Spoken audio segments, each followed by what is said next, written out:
हबीब खुदा का नज़ारा करो में दिलो जान उन पर निसारा करो में मुझे अपनी रहमत से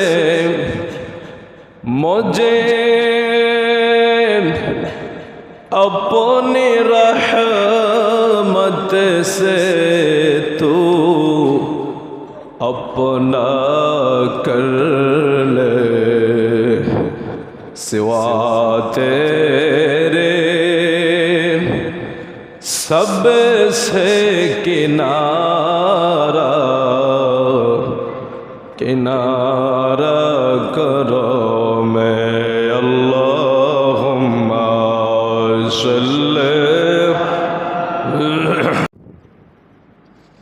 वाजिबुल एहतराम उपस्थित सम्मानित दिनदार ईमानदार मुसल्लियाने केराम अस्सलामु आलैकुम व रहमतुल्लाहि व बाराकातुहू। महान रब्बुल आलमीनेर दरबारे असंख्य शुक्रिया आदाय करी जिनि आमादेरके माया करे मोहब्बत करे হাজারো মানুষ থেকে যাচাই করে বাছাই করে আল্লাহর ঘর মসজিদে এনেছেন, আল্লাহর কুদরতি কদমে সেজদা দেওয়ার তৌফিক দিয়েছেন। আমরা শুকরিয়া আদায় করে বলি আলহামদুলিল্লাহ। লক্ষ কোটি দরুদ ও সালাম ওই নবীজির উপর যিনি হায়াতুন নবী, জিন্দা নবী, নূরে মুজাসসাম, সরওয়ারে কায়নাত, সৈয়দুল মুরসালিন, ইমামুল মুরসালিন, হায়াতুন নবী, জিন্দা নবী, নবী মুহাম্মদুর রাসূলুল্লাহ সাল্লাল্লাহু আলাইহি ওয়াসাল্লাম। মুআজ্জিজ হাজিরিন, পবিত্র মাহে মুহররম মাসের তৃতীয় জুমা। আজকে খুতবাওয়ালা আলোচনা করেছেন আল আকিবাতু লিবগদি আহলিল বাইত, অর্থাৎ আহলে বাইতে রাসূল সাল্লাল্লাহু আলাইহি ওয়াসাল্লামের ভালোবাসার গুরুত্ব। যেহেতু মাহে মুহররমের মাস, এই মাসের ভিতরে আমাদের এই বিষয়টা বেশি করে জানা উচিত, জানা খুবই প্রয়োজন। আমরা অনেক জায়গায় আলোচনা শুনেছি, মসজিদে হয়েছে। এই সপ্তাহটার উপর অনেকগুলি হাদিস শরীফ আছে, কালামে হাকিমের আয়াতে কারিমা, ব্যাখ্যা বিশ্লেষণ আছে। যেহেতু আমরা জুমার দিনে সময় পাই না, এজন্য অল্প অল্প করে আমরা কথা বলতে হয়। আর ঈমানের এই ক্লান্তি লগ্নে যেই সময় আমাদের উপরে ফিতনা, আমরা চতুর্মুখী আক্রমণ শিকার হচ্ছে, ঠিক এই সময়ের ভিতরে আমাদের এই বিষয়গুলো জানা অনেক জরুরি। দিন শেষে আমার ঈমান এবং আমল ছাড়া আমার আর কেউই সঙ্গী হবে না। এই জন্য আমাদের খুব প্রয়োজন হয়ে দাঁড়িয়ে গেছে আজকের এই সময় এসে আহলে বাইতে রাসূল সাল্লাল্লাহু আলাইহি সাল্লামের পরিপূর্ণ বিষয়টা আমাদের জানার প্রয়োজন। আমি আপনাদের কাছে করজোরে বিনয়ের সাথে আগেও অনুরোধ রেখেছি, এখন অনুরোধ রাখি, আজকেও রাখব। আমার আলোচনা ওয়াজ আপনি মানতে হবে বিষয়টা এমন না, কারণ আমার নবী দাওয়াতের কাজ করেছেন অনেক কৌশলে। আল্লাহর হাবিব 40 বছর শুধু কাফেরদের কাছে নিজের অস্তিত্বটাকে শুধু বুঝিয়েছেন। 1-2 বছর নয়, 40 বছর বুঝাইতে বুঝাইতে কাফেরদের মুভমেন্টটা কি তৈরি করেছিলেন আমার পেয়ারা রাসূল। এক সময় মক্কার বড় বড় কাফেররা, লিডাররা, মূর্তি পূজারীরা আল্লাহর হাবিবকে আল আমিন উপাধি দিতে বাধ্য হয়েছে, সাদিক উপাধি দিতে বাধ্য হয়েছে। আমাদের প্রিয় নবী সত্যবাদী, হাদিস শরীফে আছে, সকল গুনাহের মূল হইল মিথ্যা কথা বলা। এটাকে বলা হয় গুনাহের মা। মা শব্দের অনেক ব্যাখ্যা আছে। উম্মুন, মা, যাকে মূল উৎপত্তি বোঝায়, মূল গোড়া বোঝায়, মূল ফাউন্ডেশন বোঝায়। তো এই জন্য মিথ্যা কথাকে বলেছে সকল গুনাহের মা। একজন গুনাহগার ব্যক্তি, তার জবান দিয়ে মিথ্যা বলা অনেক সহজ। আল্লাহর হাবিব সাল্লাল্লাহু আলাইহি ওয়াসাল্লামের নবুয়তের কাজ শুরু করার আগের 40 বছর সময়টা কাফেরদের কাছে আমার নবী কিভাবে প্রেজেন্ট করেছেন, কিভাবে নবীজি তাদের সামনে ছিলেন, যে এক সময় তারা আমার নবীকে আল আমিন, সত্যবাদী বলে উপাধি দিয়ে দিলেন। এত কৌশল করার পরে কোনো কাফের আমার নবীর শত্রু নাই, সবাই আমার নবীকে ভালোবাসে। আমার নবী দেখলেন একটা মজমা তৈরি হয়েছে, আমার প্রতি মানুষের একটা আকর্ষণ সৃষ্টি হয়েছে। 40 বছর পরে আল্লাহর পক্ষ থেকে হুকুম আসলো, হাবিব আপনার কাজ, আপনার মিশন আপনি শুরু করে দেন। কি করবেন? আপনি তাদেরকে বলে দেন তারা যাতে মূর্তি পূজা ছেড়ে দেয়, মাটির পূজা ছেড়ে দেয়, গাছের পূজা, মাছের পূজা ছেড়ে দেয়। ওরা যাতে আমি আল্লাহকে এক আল্লাহ হিসাবে মেনে নেয়। উপর থেকে যখন ডিগলার চলে আসলো, পেয়ারা রসুল চলে গেলেন পাহাড়ের উপরে। মক্কার সকল কাফেরদেরকে ডাকলেন যে তোমরা সবাই এদিকে আসো, কারণ তখনও সবাই আমার নবীর উপরে আস্থা আছে, বিশ্বাস আছে, এবং আমার নবীকে তারা সত্যবাদী হিসাবে মানে। পেয়ারা রসুল যখন পাহাড়ের উপরে চলে গেলেন, পাহাড়ের উপর থেকে আমার নবী কাফেরদেরকে একত্র করলেন। আবু লাহাব, আবু জাহেল, উতবা, সাইবা, মক্কার বড় বড় কাফের সবাই যখন একসাথ হয়ে গেল, আমার নবী তাদের উদ্দেশ্যে ভাষণ দিচ্ছেন, আমি তোমাদের কাছে কেমন? তারা সবাই বলল আপনি একজন সত্যবাদী, আল আমিন, আপনি সাদিক। আমার নবীর চরিত্রে, আমার নবীর কথা বলা, আমার নবীর ব্যবসা নীতি, রাষ্ট্রনীতি, সমাজনীতি, আমার নবীর সব কিছুর ভিতরে কোনো গলত ছিল না। এটা কাফেররাও মেনে নিলেন। তো যখন আল্লাহর হুকুম আসার পরে পাহাড়ের উপরে আমার নবী দাঁড়িয়ে সবাইকে একত্র করে বললেন, আমি যাহা বলবো তোমরা কি তাহা মেনে নিবা? বলে অবশ্যই মেনে নেব। বলে আমি যদি এটা বলি এই মুহূর্তে, আমার নবী কিভাবে তাদেরকে তৈরি করছেন দেখেন। আল্লাহর হাবিবের ধর্মের প্রচার আর আমাদের ধর্মের প্রচার আকাশ পাতালে ডিফারেন্স হয়ে যাওয়ার কারণে আজকে ধর্ম খণ্ড খণ্ড হয়ে গেছে, দল উপদল, ছোট ছোট দল হয়ে গিয়েছে। সবাই লিডার সাজতে চায়, যার কারণে আমাদের ধর্মের অবস্থা 12টা বেজে যাচ্ছে। আমাদের ধর্মীয় ব্যাপারে ধর্ম প্রিয় হওয়া, সেই জায়গা থেকে আমরা অনেক দিন দিন দূরে সরে যাচ্ছি। এটার মূল কারণ হলো আমাদের প্রিয় নবীর দাওয়াতের মিশনে আমরা কেউই নাই। কেউই কখনো স্টেজে উঠে গালাগালি করছি, কাউকে মন্দ বলছি। এই বাজাইরা কথা বলার কারণে আজকে আমরা ছোট ছোট দলে বিভক্ত হয়ে গিয়েছি, যার কারণে আমাদের উপরে মুসিবত কেউ আক্রমণ করলে আমরা প্রতিহত করতে পারি না। কারণ আজকে আমরাই বলি আমরা একটা দলে আছি, আপনি আরেকটা দলে আছেন। আমাকে যদি কেউ মারতে আসে, আমার বিপরীত দল কখনো আমাকে রক্ষা করতে আসবে না, কিন্তু সেও মুসলমান। ঠিক সেই পরিস্থিতি এখন তৈরি হয়ে গিয়েছে। তো আমার নবী কিভাবে তাদেরকে তৈরি করলেন? 40 বছর তাদের কাছে আমার নবীর আখলাক, আমার নবীর বৈশিষ্ট্য প্রেজেন্ট করলেন।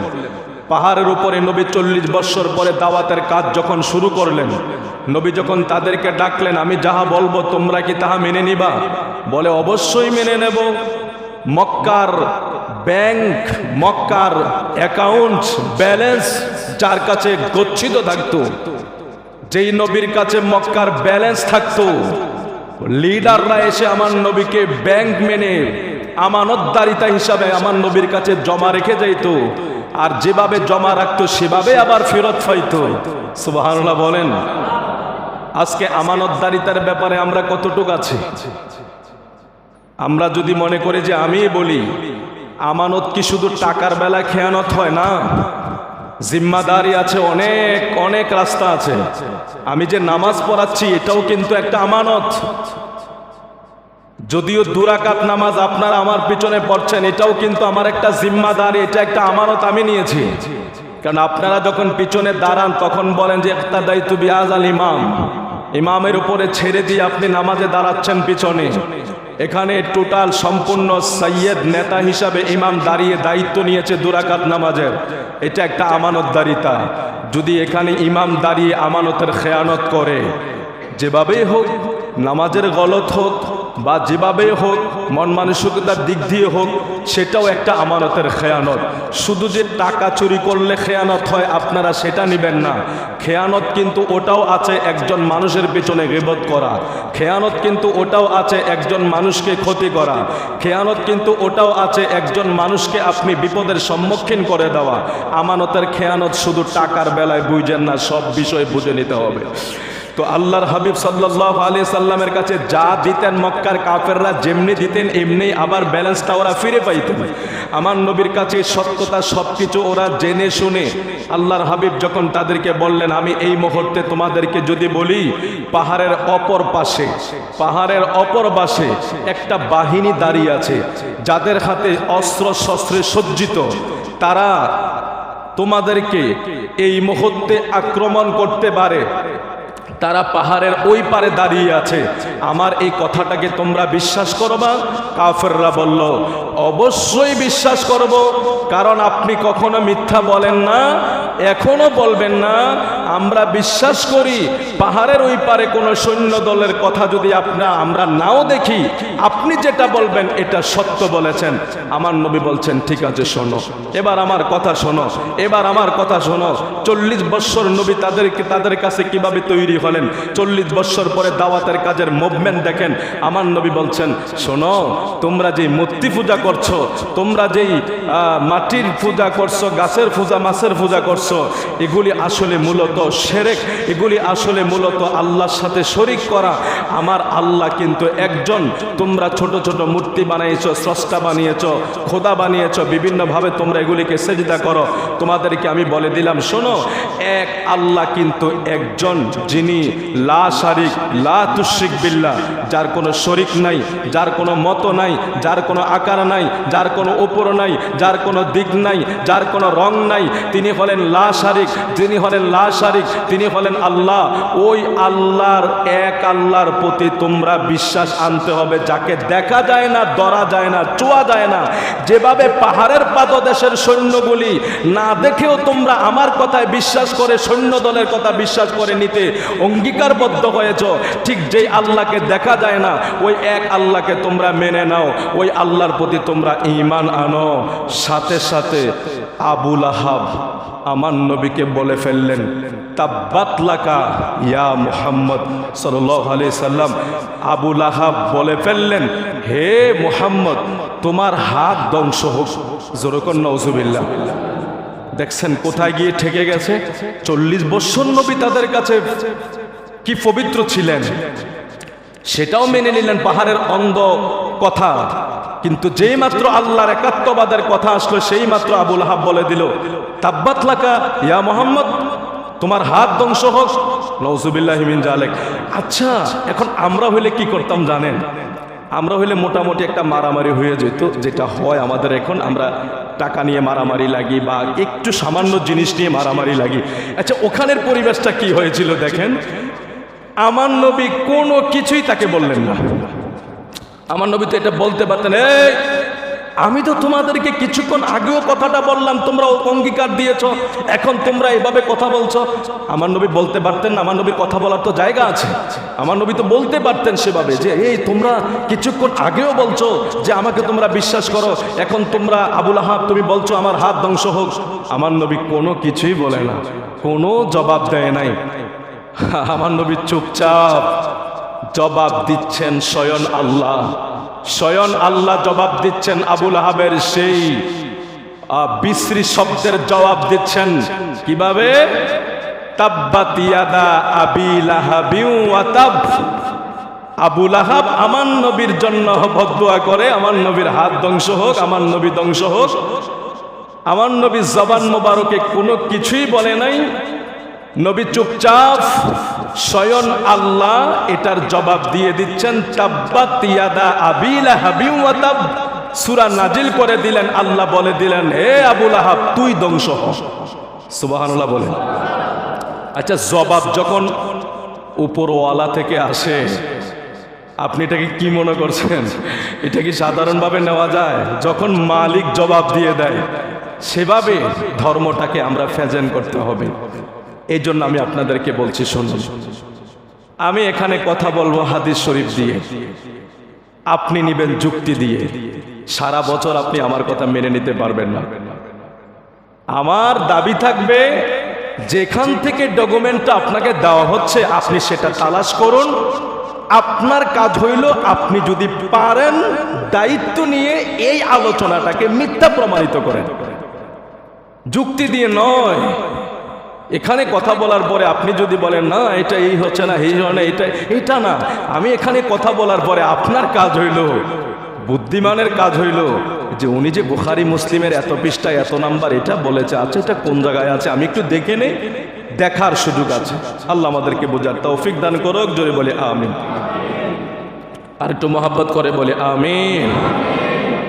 وعن أبي هريرة قال خرجت مع رسول الله صلى الله عليه وسلم في طائفة من النهار حتى آتى خباء فاطمة فقال أسمى لكع يعني حسنا فلم يلبس أن جاء يسعى حتى اعتنق كل واحد منهما صاحبه فقال رسول الله صلى الله عليه وسلم اللهم إني أحبه فأحبه وأحب من يحبه متفق عليه বুখারী এবং মুসলিম শরীফের হাদিস।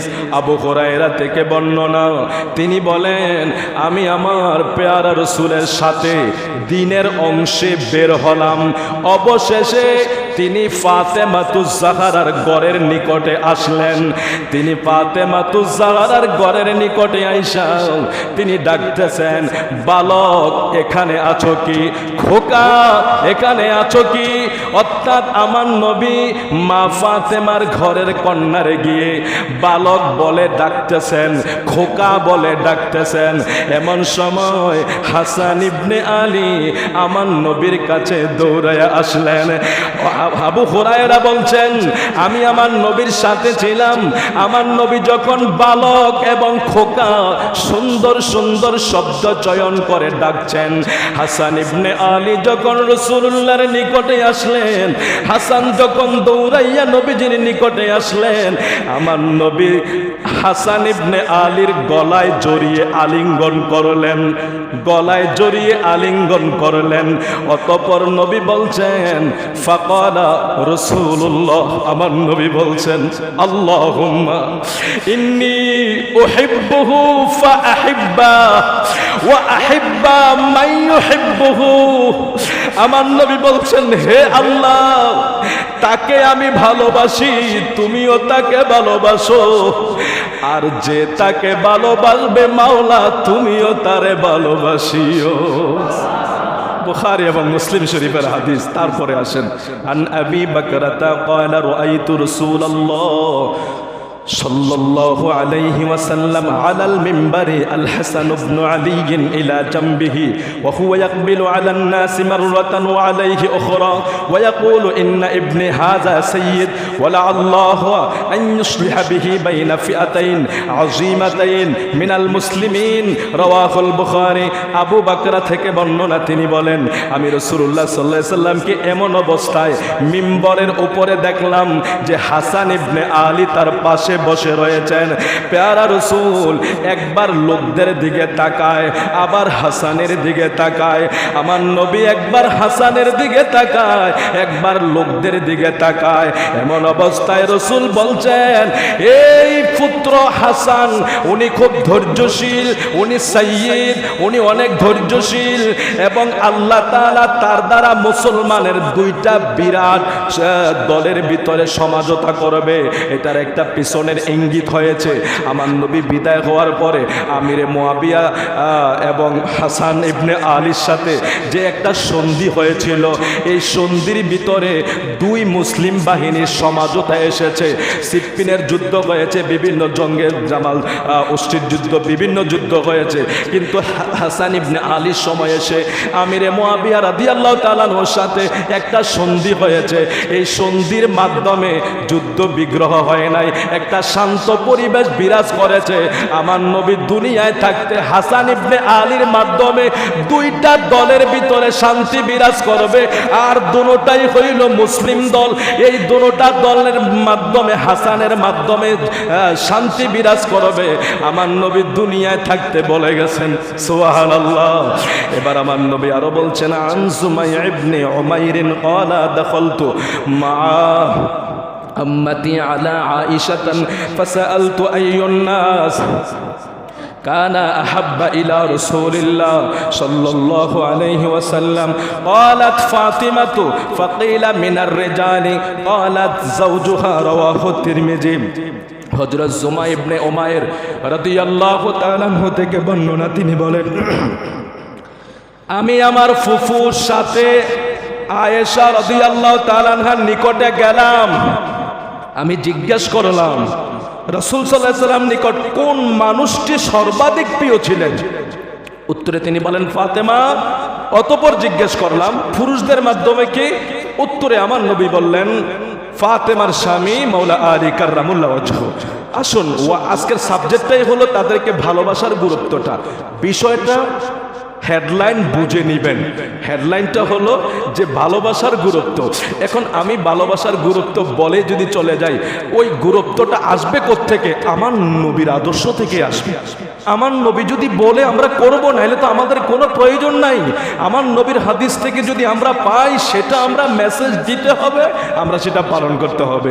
এই জন্য আজকের হাদিস শরীফগুলো আপনাদেরকে শোনাচ্ছে। আসুন, ওয়ান উসামা ইবনে যায়েদ ক্বালা تركت النبي ذات ليلة في بعض الحاجة فخرج النبي صلى الله عليه وسلم وهو مشتمل على شيء لا أدري ما هو فلما فرغت من حاجاتي قلت ما هذا الذي أنت مشتمل عليه فكشفه فإذا الحسن والحسين على ورقيه।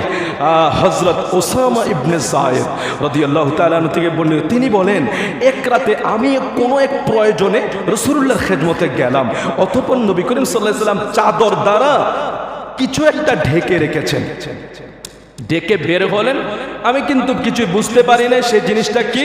আমি আমার রাসূলুল্লাহর কাছে আমার প্রয়োজন সারলাম। প্রয়োজন সারার পর আমি জিজ্ঞেস করলাম, ইয়া রাসূলুল্লাহ, চাদরের ভিতরে কি? মানে আপনি কি ডেকে বের হলেন সেটা তো দেখলাম না, তো আপনার চাদরের ভিতরে কি আছে? হযরত উসামা ইবনে যায়েদ বলেন, আমি যখন আমার নবীর কাছে জানতে চাইলাম, আমার নবী চাদরখানা কি করলেন? সরিয়ে ফেললেন। সরানোর পরে আমি দেখলাম আমার নবীর এক উরু মুবারকে হাসান বসা, আরেক উরু মুবারকে হুসাইন বসা। আমার নবীর রাজা দিরাজ, রহমতের নবী, তাদেরকে স্পেশালি মহব্বত করার কারণ হইল তাদের মাধ্যমে ধর্মের বিশাল এক পরিবর্তন আসবে। ইমাম হাসান রাদিয়াল্লাহু তাআলা আনহুকে যে কষ্টটা দেওয়া হয়েছে, ইমাম পাক হুসাইনকে যে কষ্টটা দেওয়া হয়েছে, পৃথিবীর ইতিহাসে, সৃষ্টির ইতিহাসে এত কষ্ট কেউ করে নাই। যার বডি থেকে কল্লাটা আলাদা করে তারা ক্ষান্ত হয় নাই, 70টা গোড়া দিয়া কারবালার ময়দানে ইমামে ফাকের দেহটাকে থেতলাইয়া দিয়েছে, ছিন্ন ভিন্ন করে ফেলেছিল ওরা। পৃথিবীর ইতিহাসে আপনারা অনেক যুদ্ধের কাহিনী পড়বেন, কিন্তু এটার মতো হবে না। তো আমার নবী এই জন্য তাদেরকে আদর করতেন। আমার নবী তো জানতেন ইমাম হুসাইন যেদিন দুনিয়ায় আসছে, এদিন আমার নবী ইমাম হুসাইনকে কোলে নিয়েছে, আনন্দ করতেছে। ওই যে উম্মে সালামা থেকে বর্ণনা, উম্মে জায়েদ ইবনে হারেসার বিবি থেকে বর্ণনা যে আমার প্যারা রাসূল যখন ইমাম হুসাইনকে কোলে নিয়েছে, একটু হাসি খুশি আনন্দ করতেছে, জিবরাইল আমিন হাজির। জিবরাইল এসে খবর দিলেন, হুজুর আপনার এই সন্তান অর্থাৎ আপনার এই নাতি ইমামে হুসাইনকে সেই 61 হিজরিতে কারবালায় শহীদ করে দেওয়া হবে। আমার পেয়ারা রসুলের চেহারা মোবারক মলিন হয়ে গিয়েছে, কারবালার মাটি দিলেন। তো আমার নবী তো তখন থেকে জানতেন বিষয়টা, এই জন্য পেয়ারা রসুল তাদেরকে বেশি আদর করতেন, বেশি বেশি তাদের জন্য দোয়া করতেন, তাদেরকে মহব্বত করতেন, তাদেরকে মায়া করতেন, এবং তাদের শাহাদাতের পিছনে যাতে ধৈর্য থাকে সেটাও আমার নবী দোয়া করতেন। তো ওসামা ইবনে জায়েদ বলে, আমি দেখলাম চাদর সরানোর পরে 2 উরুর ভিতরে হাসান এবং হুসাইনকে নিয়ে বসে আছে। অতঃপর আমার নবী বলছেন, হে আল্লাহ, আমি উভয়কে ভালোবাসি, সুতরাং আপনিও উভয়জনকে ভালোবাসুন, আর যে উভয়জনকে ভালোবাসবে আপনিও তাদেরকে ভালোবাসুন। এটা তিরমিজি শরীফের হাদিস, তিরমিজি শরীফ 2য় খণ্ড পৃষ্ঠা নং 217, হাদিস নং 3769 নম্বর হাদিস। আরেকটা হাদিস দেখেন, এখানে খুব এক মজার বিষয়। ওয়ান বুরাইদা ক্বালা কানা রাসূলুল্লাহ সাল্লাল্লাহু আলাইহি সাল্লাম ইয়াখতুবুনা ইয জা আল হাসান ওয়াল হুসাইন আলাইহিমা قامصان أحمران يمشيان ويعصران فنزل رسول الله صلى الله عليه وسلم من المنبر فحملهما ووضعهما بين يديه ثم قال صدق الله إنما أموالكم وأولادكم فتنة نظرت إلى هذين الصبيين يمشيان ويعصران فلم أصبر حتى قطعت حديثي ورفعتهما رواه الترمذي। এটা তিরমিজি শরীফের 2য় খণ্ড 218 নং পৃষ্ঠা, হাদিস নং 3774, আবু দাউদ শরীফে আছে, নাসাই শরীফে আছে। হযরত বুরায়দা রাদিয়াল্লাহু তাআলা আনহু থেকে বর্ণনা, তিনি বলেন রাসূল করিম সাল্লাল্লাহু আলাইহি সাল্লাম আমাদের নিকট ভাষণ দিচ্ছিলেন, এমন সময় হাসান হুসাইন আসলেন। তাদের উভয়ের গায়ে ছিল লাল ডোরা কাটা জামা। তারা এমন ভাবে চলছিলেন, অল্প বয়সের কারণে ভাইরা পড়ে যাচ্ছেন, হাঁটতে পারছেন না, দুর্বল, অল্প ছোট বয়স, লাল ডোরা কাটা জামা গায়ে দিয়ে আমার নবী মিম্বারে বসে ভাষণ দিচ্ছেন। এমন টাইমে 2 নাতি লাল ডোরা কাটা জামা গায়ে দিয়ে আসছেন। তো ছোট বাচ্চারা যখন নতুন হাঁটতে শিখে এদিক সেদিক পড়ে যায়, দাদারা দৌড়িয়ে গিয়ে ধরে, নানারা দৌড়িয়ে গিয়ে ধরে, কোলে উঠিয়ে নেয়। তো আমার নবী মিম্বারে বয়ান করছেন, খুতবা দিচ্ছেন। এমন সময় 2 নাতি যখন আসতেছে, প্যারা রাসূল তাদেরকে দেখছেন যে তারা পড়ে যাচ্ছে বা হাঁটতে কষ্ট হচ্ছে। নবীজি মিম্বার থেকে উঠে গেলেন, সুবহানাল্লাহ বলেন। আমার নবী খুতবা বন্ধ করে, বয়ান বন্ধ করে আমার নবী উঠে গেলেন। আমার নবী খুতবা থেকে উঠে ওই 2 নাতিকে উঠাইয়া আমার নবী নিজের কোল মোবারকের উপরে উঠিয়ে নিয়েছেন। জোরে কোন সুবহানাল্লাহ। সেখানে নবীজি একটা মেসেজ দিয়েছে আমাদেরকে, সেটা হলো, দেখো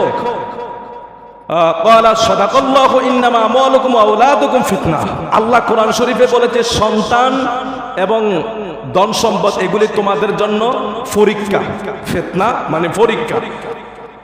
আমার নবী তাদেরকে বুঝাইলেন ওই টাইমে যে কেন পরীক্ষা জানো, যে আমি আমার নাতিদের দিকে তাকিয়ে মিম্বরে বসে থাকতে পারলাম না। ঠিক দুনিয়ার মানুষের অবস্থা তো এমনই হয়, মসজিদে আসলে তার মুভমেন্ট একরকম থাকে, বাসায় গেলে সন্তানগুলি বিবিবাল বাচ্চা দেখলে আবার একটু চেঞ্জ হয়ে যায়। আমার নবী বুঝাইলেন যে দুনিয়ার সবকিছু যে তোমাদের জন্য পরীক্ষা। আমি আমার 2 নাতিকে দেখেই ঠিক থাকতে পারলাম না। আমার প্যারা রাসূল তাদেরকে কোলে নিলেন, বাচ্চা দুটিকে তাকিয়ে দেখলেন এবং এরা হাঁটছেন। আমার নবী অবশেষে আলোচনা বন্ধ করে দিলেন, তাদেরকে উঠিয়ে নিলেন। আমার নবী তাদেরকে কোলে নিয়ে তাদের জন্য দোয়া করলেন। এইভাবে আরো প্রায় 4-5টা হাদিস শরীফ আছে, আমরা অল্পতে বুঝে নেওয়ার চেষ্টা করি বাজান।